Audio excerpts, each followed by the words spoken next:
கோயில் திருவிழாவுக்கு போயிட்டு சின்ன பிள்ளைகளை கூட்டிகிட்டு போயிட்டு எவ்வளோ மகிழ்ச்சியாக இருக்கும். புரோட்டா சாப்பிட்றாங்கல்ல அந்த இடத்துல எனக்கு என்ன சொல்கிறதுன்னு தெரியல. ஏன்னா புரோட்டாவுக்காக பந்தயம் கட்டி ஒரு ஊராக போய் கபடி விளையாண்ட ஆளுங்க நாங்கள். சரி, அதுதான் நினச்சி பார்க்குறேன். ரெண்டு பக்கமும் இருக்கிற தலைவர்களாக காட்டினவங்க கூட அவங்க சொல்கிறதுமே விடுறா விளையாட்டை பாடுறாங்க. இது என்னையா பிள்ளை இப்படி நம்ம பிள்ளை என்ன பிடிக்குதோ அதை செய்ய விடுறாங்க. சொல்கிறது ஒவ்வொன்றுமே உங்களுக்கு இந்த பாகிஸ்தானை ஜெயிக்கணுங்கிறதா, அவனுக்கு தான் என்னைய உங்களை இங்கே இருக்கு எல்லாரையும் சேர்த்து ஜெயிக்கணும்னு வெறி இருக்குன்னு சிவாஜி பிரசன்னா இசை நான் கேட்டேன் தம்பிகிட்ட.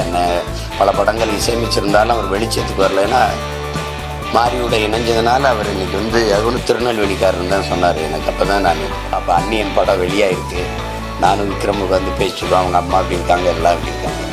அந்த இதை நடிச்சு காட்டு அப்படின்னா அந்த உச்சக்கட்ட காட்சியை அந்த பிரகாஷ்ராஜ்கிட்ட விக்ரம் நடிக்கிறத அதே மாதிரி நடிச்சு காட்டினா நான் அப்போ கைதட்டினேன்.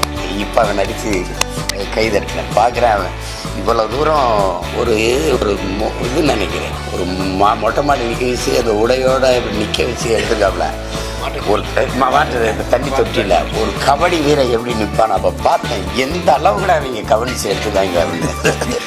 இது பார்த்தேன் துண்டு காணொலி மாறி விளையாடுறான், அப்போ எடுப்பான் இல்லை. ரொம்ப அருமையான பதிவு. பெரியரும் பெருமான்லேயே அவன் படைப்பை யாருமே எந்த குறையும் சொல்ல முடியாது. ஏன்னா அதில் இருந்த நேர்மை எல்லாரையும் எடுத்துக்கிற வச்சிருச்சு. இந்த படம் நல்லா இருக்குன்னு சொல்லவே கூடாது, ரொம்ப ரொம்ப ரொம்ப நல்லா இருக்குன்னு சொல்லணும் இல்லையா. அவ்வளவு சிறந்த படைப்பு. கொஞ்சம் காலதாமதமாக பார்க்குறதுக்கு நான் வருந்துறேன். முதவே பார்த்து நான் சொல்லியிருந்திருக்கணும். என்னுடைய தம்பி மாரி செல்வராஜ் அவர்கள் இயக்கி வெளிவந்து மாபெரும் வெற்றி அடைஞ்சிருக்க பைசன் படத்தை இன்னைக்கு தான் பார்க்குற வாய்ப்பு எனக்கு கிடைச்சிது. அது தம்பி ரொம்ப நாளைக்கு முன்னாடி பாருங்கன்னார இப்போ எனக்கு கொஞ்சம் வேலை, அது சரி, அதனால் அந்த வாய்ப்பு இன்னைக்கு தான் அமைஞ்சது. பார்த்தேன். உங்களுக்கு தெரியும் மாரியோட படங்கள் எவ்வளவு ஒவ்வொரு படமும் ஒரு பதிப்பாக இருக்கும். ஏன்னா பரியேறும் பெருமாள், அதுக்கப்புறம் அவருடைய கர்ணன், அதுக்கப்புறம் மாமன்னன், அப்புறம் வாழை, ஒவ்வொரு படத்துலையும் அவர் தரத்தை கூட்டி கூட்டி இதுவரை சொல்லப்படாத ஒரு கதையை களத்தை சொல்லிக்கிட்டே இந்த படத்தில் எப்படின்னா எனக்கு எப்படி மனநிலை இருக்குன்னா, ஒரு கோயில் திருவிழாவுக்கு போயிட்டு சின்ன பிள்ளைகளை கூட்டிகிட்டு போயிட்டு எவ்வளோ மகிழ்ச்சியாக இருக்கும். சவுமிட்டாய் பெரிய உருண்டையெல்லாம் வாங்கி கொடுத்து நம்மளை கூட்டி வரும். அது மாதிரி ஒவ்வொரு காட்சியை நான் கடக்கும்போதும் அவ்வளவு உற்சாகம் மகிழ்ச்சி. ஏன்னா அந்த கதைக்களம்ங்கிறது ஒரு படம் நமக்கு முன்னாடி ஓடிக்கிட்டு இருக்குங்கிறத உணர்வே எனக்கு வரவே இல்லை படம் முழுக்க. ஏன்னா அதுக்குள்ளே நம்ம எல்லா கதாபாத்திரமும் என் பக்கத்தில் வாழ்ந்துக்கிட்டு இருக்கிற மாதிரியும் புரோட்டா சாப்பிட்றாங்கல்ல அந்த இடத்துல எனக்கு என்ன சொல்கிறதுன்னு தெரியல. ஏன்னா புரோட்டாவுக்காக பந்தயம் கட்டி ஒரு ஊராக போய் கபடி விளையாண்ட ஆளுங்க நாங்கள். சரி, அதுதான் நினச்சி பார்க்குறேன். ஒரு படம், ஒரு கதை, ஒரு திரைக்கதை, உரையாடல் என்று இதை பார்க்க தோணலை. அது எல்லாமே ஒரு ஆய்வு. அப்படி தான் நான் பார்க்குறேன், ஒரு ஆய்வு. ஒரு கபடி விளையாட்டு வீரன் எப்படி இருப்பான், உண்மையிலே கபடி விளையாட்டு நடக்குது. அதாவது ஒரு திரையரங்கில் ஒரு பெரிய விளையாட்டு எப்படின்னா கபடி நடக்குது, நீங்கள் பார்ப்பீங்க. ஒரு பல நடிகர்களை வச்சு ஒரு இயக்குனர் ஒரு கபடி விளையாட்டை படம் எடுத்திருக்கிறாருன்னு யாருமே நம்ப மாட்டாங்க. அவ்வளவு நேர்த்தியா எந்த கதாபாத்திரமும் தேவையற்று இல்லை, எந்த உரையாடலும், ஒவ்வொரு உரையாடலும் இன்றைய கால தேவைக்கு, எதிர்காலத்துக்கு, எல்லாத்துக்குமான ஒரு படிப்பினை. மாரியுடைய வலிதோய்ந்த வார்த்தைகள்லாம் அதில் உரையாடலாக பதிவாயிருக்குது. ஒவ்வொரு கட்டமும் அப்படி இருக்குது. ஒவ்வொரு இதுவும் ரெண்டு பக்கமும் இருக்கிற தலைவர்களாக காட்டினவங்க கூட அவங்க சொல்கிறதுமே விடுறா அப்படின்னு அவன் விளையாட்டை பாடுறாங்கிறது. இது என்னையா பிள்ளை இப்படி நம்ம பிள்ளை என்ன பிடிக்குதோ அதை செய்ய விடுறாங்க. சொல்கிறது ஒவ்வொன்றுமே ரொம்ப நிறைவான படைப்பு. அந்த கடைசியாக அவன் சொல்கிறதான் நம்ம பார்த்திபன் நடிச்சுக்கவில்லை, நம்ம பையன் உண்மையான கபடி விளையாட்டு அவன் சொல்கிறான். சார், உங்களுக்கு இந்த பாகிஸ்தானை ஜெயிக்கணுங்கிறதா, அவனுக்கு தான் என்னைய உங்களை இங்கே இருக்கு எல்லாரையும் சேர்த்து ஜெயிக்கணும்னு வெறி இருக்குன்னு சொல்கிற உரையாடெல்லாம் காலத்தின்கக்கூடிய ஒரு தத்துவம் அது. அப்படி ஒவ்வொரு காட்சியும் தம்பி அமீருடைய கதாபாத்திரம், லாலோடது, குறிப்பாக பசுபதியோடது எல்லா கதாபாத்திரமும் அழகம் பெருமாளுடையது. எல்லாமே கூட நடித்த கதாபாத்திரங்கள்லாம் யாருமே ஒரு தேர்வு பண்ணி நடிக்க வச்சு கருப்பாயிடுச்சு அப்படின்னு இல்லை, எல்லாமே வாழ்ந்திருக்காங்க.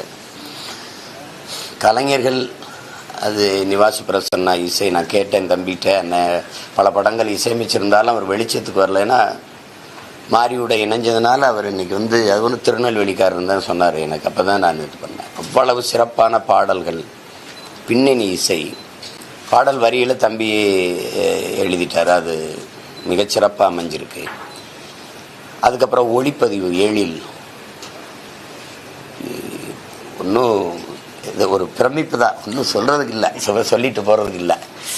எல்லாத்தையும் விட என் தம்பி மாறி ஜெயித்தது, அதை விட எனக்கு 2 மடங்கு மகிழ்ச்சி எங்கள் பிள்ளை துரு ஜெயித்தது. அவன் ஒரே குடும்பம் நாங்கள், அவன் சின்ன பிள்ளை. அப்போ அன்னியன் படம் வெளியாகிருக்கு, நானும் விக்ரமுக்கு பேசிட்டுருக்கோம், அவங்க அம்மா அப்படி இருக்காங்க, எல்லாம் அப்படி இருக்காங்க.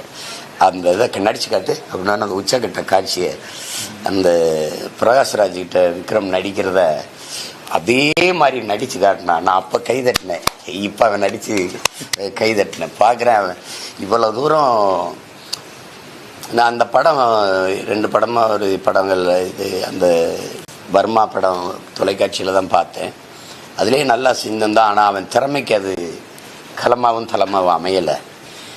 இது சிறப்பாக செஞ்சுட்டான். நான் வியந்துட்டேன். நான் ஒருத்தனுக்கு ரசிகனாக இருக்கிறேன்னா அது நடிகரில் அது துருவுக்காக தான் இருக்கும். வியந்துட்டேன். அவ்வளவு ஒரு சிறந்த தன் ஆற்றலை வெளிப்படுத்திட்டார். ஒரு கபடி வீரனுக்கு எப்படி உடல் இருக்கும், முதல்ல அதை செதுக்கி கொண்டு வந்தது. சும்மா உடம்பை ஏற்றுறது வேற, அதை கொண்டு வந்த அந்த உடல் மொழியோட ஒரு இது நினைக்கிறேன். ஒரு மொட்டை மாடி நிற்க வச்சு அந்த உடையோட இப்படி நிற்க வச்சு எடுத்துருக்காப்புல. ஒரு தண்ணி தொட்டியில் ஒரு கபடி வீரன் எப்படி நிற்பான். அப்போ பார்த்தேன் எந்த அளவு கூட அவங்க கவனிச்சு எடுத்துக்காங்க அப்படின்னு. அவன் உண்மையிலேயே கபடி விளையாட்டு வீரன் கூட அவன் யாரை பார்த்தாலும் உண்மையான விளையாட்டு வீரன் தான் சொல்லுவாங்க. நடிகன்னு சொல்லவே மாட்டான், சத்தியமாக சொல்ல மாட்டான். அவன் உடல் மொழி, அவன் காலை எடுத்து போட்டு விளையாண்டது, தொட்டது, மேலே அந்த டைவ் அடிச்சு அதை பல்ட்டி அடித்து வந்தது போனது, எப்பா நான் வியந்துட்டேன். அதை மாறி எப்படி எடுத்தான்னு பார்த்தேன். அப்புறம் ஒரு இது பார்த்தேன், துண்டு காணொலி, மாறி விளையாடுறான், அப்போ எடுப்பான். இல்லை, ரொம்ப அருமையான பதிவு. இப்போ ரொம்ப நாளைக்கு அப்புறம் ஒரு மனநிறைவான படைப்பு. ஒரு படத்தில் சில இது நல்லா இருக்கும், சில இது நல்லா இல்லை. ஏன் இந்த வசனத்தை வச்சாரு, எதுக்கு இந்த காட்சியை வச்சாரு.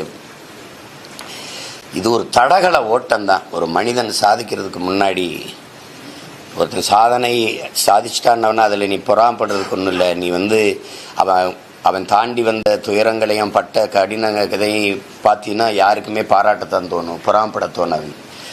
ஒரு மனிதன் இன்னைக்கு அர்ஜுனா விருது பெற்று சிறந்த விளையாட்டு வீரனா போய் விளையாடி வெளியில் வந்திருக்காங்கிறதான் நம்ம பார்க்குறோம்.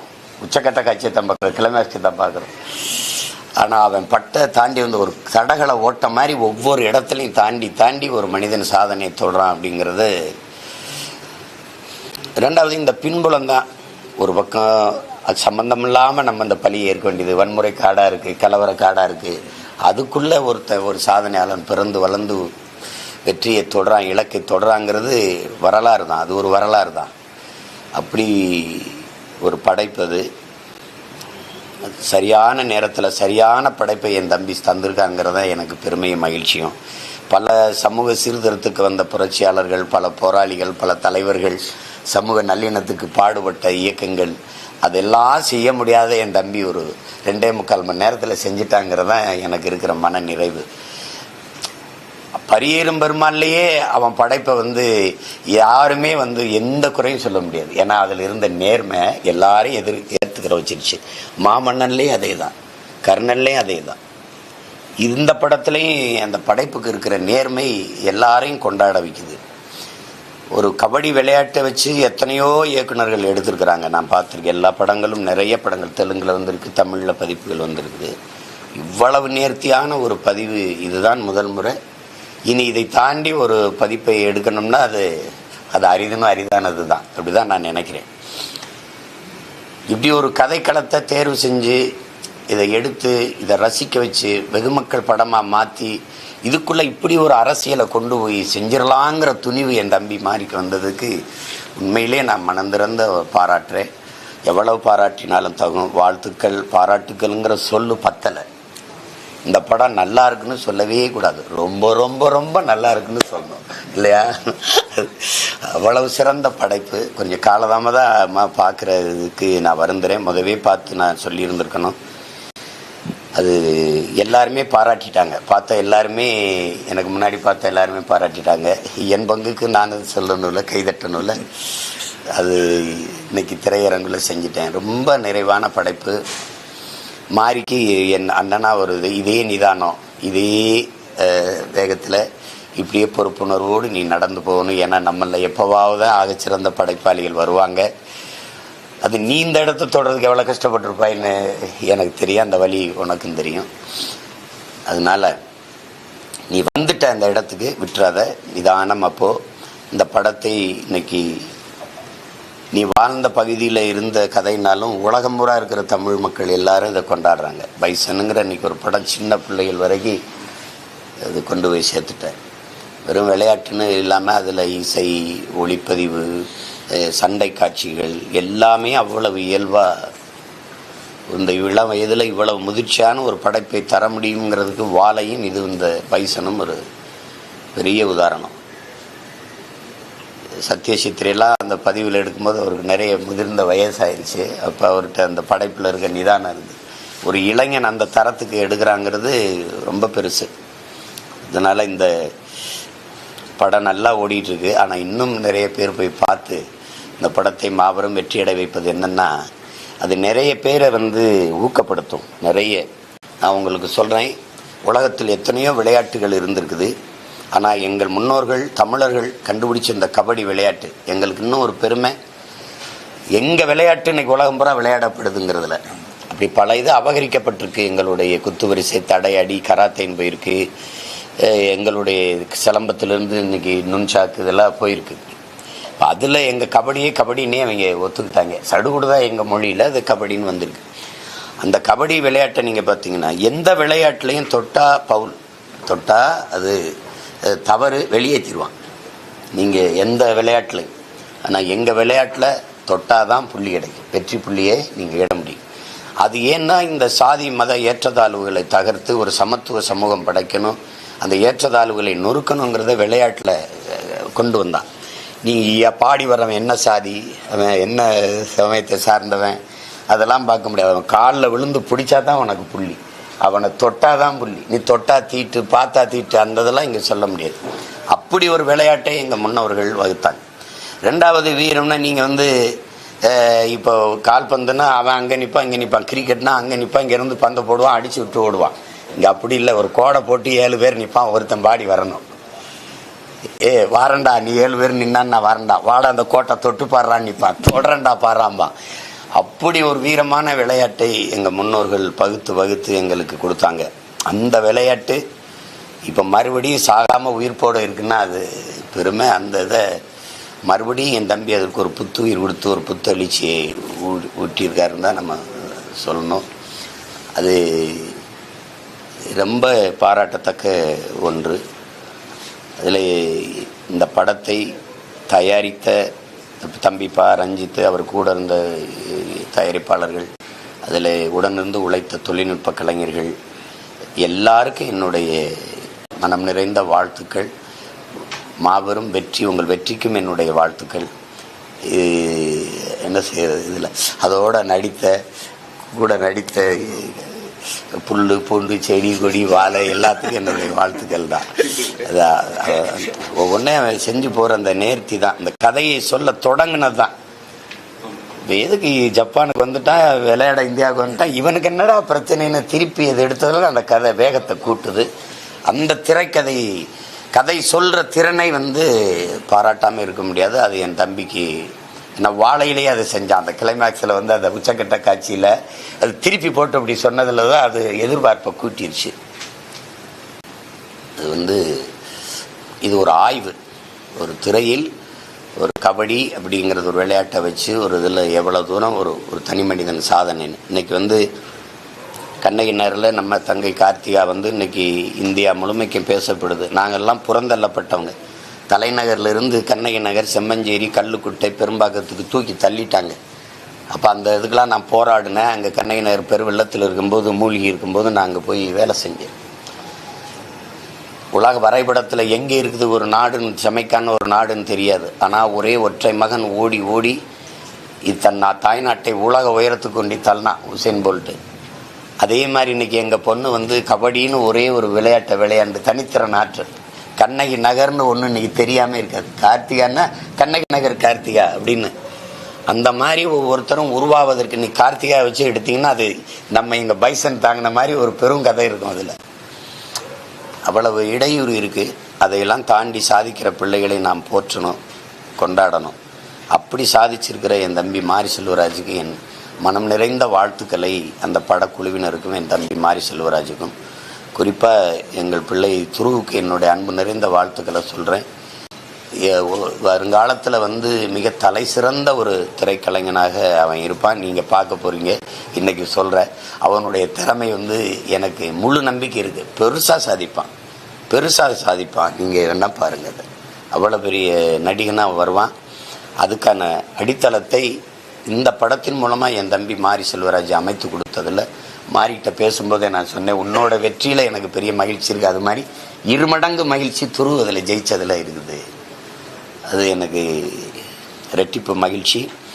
ரொம்ப இப்படி ஒரு படத்தை பார்க்குற வாய்ப்பை தந்த என் தம்பிக்கு எனக்கு ரொம்ப நன்றி சொல்லிக்கிறேன்.